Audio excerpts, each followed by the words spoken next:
Welcome to Khushi Madam's History School, where history is made simple for everyone.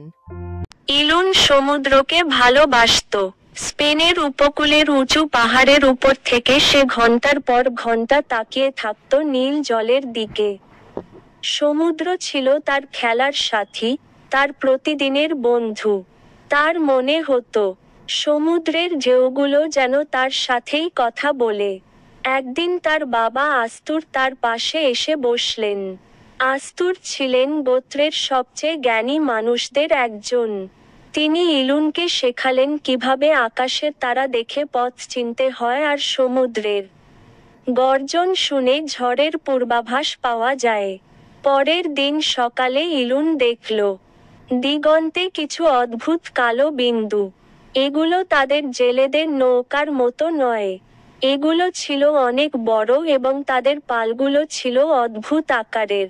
তার মনটা অজানা আশঙ্কায় কেঁপে উঠল। ইলুন দৌড়ে তার বাবাকে ডেকে আনল। আস্তুর অনেকক্ষণ ধরে ওই অদ্ভুত নৌকাগুলোর দিকে তাকিয়ে রইলেন।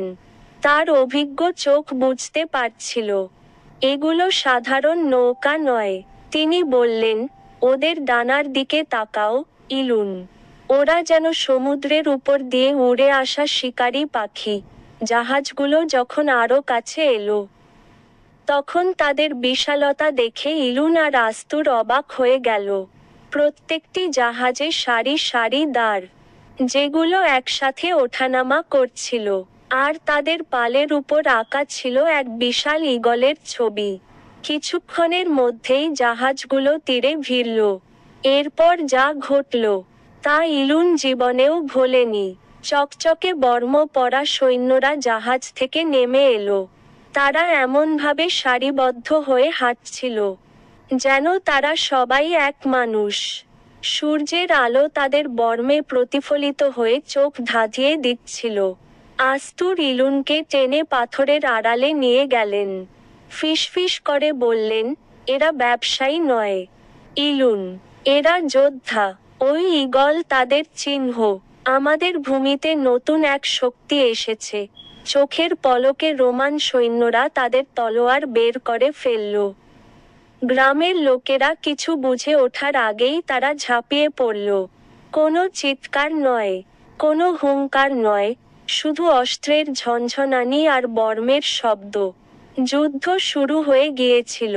আস্তুর ইলুনকে টেনে নিজের পেছনে আড়াল করলেন। ইলুন দেখল যে সমুদ্রকে সে এত ভালোবাসত, সেই সমুদ্রের তীরেই তার চেনা পৃথিবীটা ভেঙে গুড়িয়ে যাচ্ছে। ঈগলের ডানা আজ তাদের ভূমিতে শান্তি নয়, যুদ্ধের ছায়া নিয়ে এসেছে। গ্রামের লোকেরা তাদের শিকারের বর্শা আর কুঠার নিয়ে রুখে দাঁড়ালো। তারা সাহসী ছিল, কিন্তু রোমান সৈন্যদের মতো প্রশিক্ষিত ছিল না। রোমানরা একসাথে এক হয়ে লড়ছিল। তাদের বড় ঢালগুলো দুর্ভেদ্য প্রাচীরের মতো কাজ করছিল। রোমান সেনাপতি আস্তুরকে নেতা হিসেবে চিহ্নিত করল এবং সরাসরি তার মুখোমুখি হল। তাদের লড়াই ছিল সংক্ষিপ্ত এবং নৃশংস। আস্তুর মাটিতে লুটিয়ে পড়লেন। ইলুন তার বাবার আড়ালে লুকিয়ে ভয়ে দেখছিল কিভাবে তার বাবা লুটিয়ে পড়ল। তার পৃথিবীটা ভেঙে চুরমার হয়ে গেল। যুদ্ধের শব্দ তার কানে আর পৌঁছাচ্ছিল না। Thanks for watching!